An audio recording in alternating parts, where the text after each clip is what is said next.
So today's seminar, we provide information as it relates to trust account. It does give insights on what a trust account is and the different trust accounts as it relates to generational wealth. All legal and tax situations are specific to their facts and will differ to each individual situation.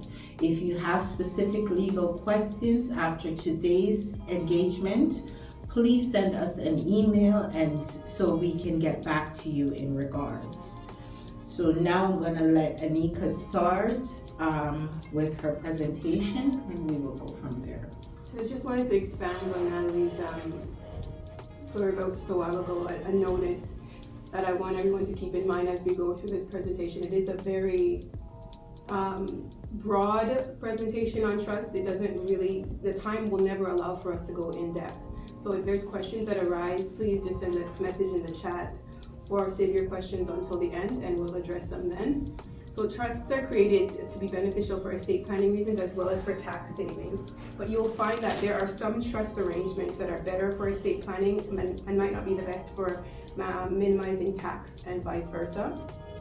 So it is important to consult an estate and trust lawyer as well as a tax expert who specializes in trust accounting whenever you're considering a trust. They're experts in their specific area and they'll know how to balance the personal considerations that you have for creating a trust. Some things to consider when choosing a trust. First is the purpose of the trust, or generally the problem that you're trying to solve with the trust.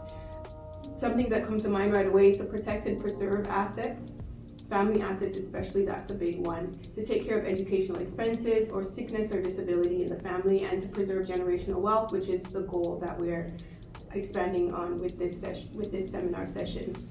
There's also the consideration of the beneficiaries and their current and future situations, whether they're infirm or disabled, their age, for example, minors, and the family dynamics. One big family dynamic that is provided for in one of the trusts that we'll get into is, for example, a person who has remarried and they might have children from a previous marriage that they want to provide for while definitely providing for their current spouse. There's also compensation for trustees that ought to be considered. Generally, a trust should provide for this because the trustee will always have the right to go and appeal, for example, to the court if that compensation is not provided for in the trust itself. Another consideration is to find the right trustee, and we are definitely recommending that it's one who's competent and reliable and of sound mental capacity. There's the privacy issue of a trust. Of course, it is private. It's not open to the public like an estate plan is, for example. Whenever an estate goes through probate, through the court system, all that information is public information and is accessible. So all the details of your will, the beneficiaries that are included, or any type of dispute that might arise, that's available and open to the public. So with a trust, it's completely private. All of the details are held in the trust document that's confidential to the parties that are contemplated in the agreement. And there is also an added benefit of a trust, which is the incapacity planning. So a trust may offer better protection sometimes than a power of attorney in the event of a settler's incapacity. Once incapacity has been determined, the trust assets continue to be managed by the replacement trustee named in the trust document. Another benefit is that a trust can be created so that it continues after the settler's death, whereas a power of attorney does not. With a power of attorney, once the person or donor giving the power dies, that power of attorney lapses.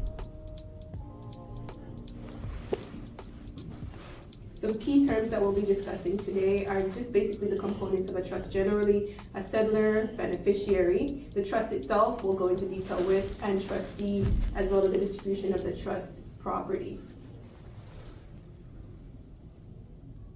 So a trust, really, if you can consider it, is just a mechanism that allows for one person to transfer their assets to another to manage for the benefit of others.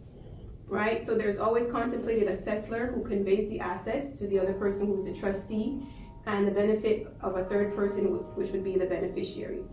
Important to note for tax purposes, a trust is not really a legal entity in and of itself, like a corporation, for example, but under the Income Tax Act of Canada, a trust is treated as an individual, and it can be taxed as one.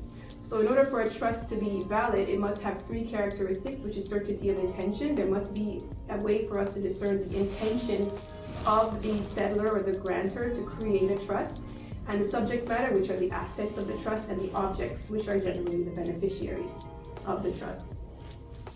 A settlor is also known as a donor or a transferor, and that's the individual who creates the trust by contributing their assets and property to the trust, and then by establishing the terms of the trust. Beneficiary is a person or persons, who will benefit from the trust, and is established really as the ultimate owner of those assets and any income that's derived from those assets of the trust. The trustee can be an individual or an organization and is the legal owner of the assets of the trust. So this is a point that I think it's important for everyone to understand. Yeah. Essentially, you are transferring the ownership of your assets to someone, to another person or an organization, so they own it legally. All of the interests and the rights to that property is held by them.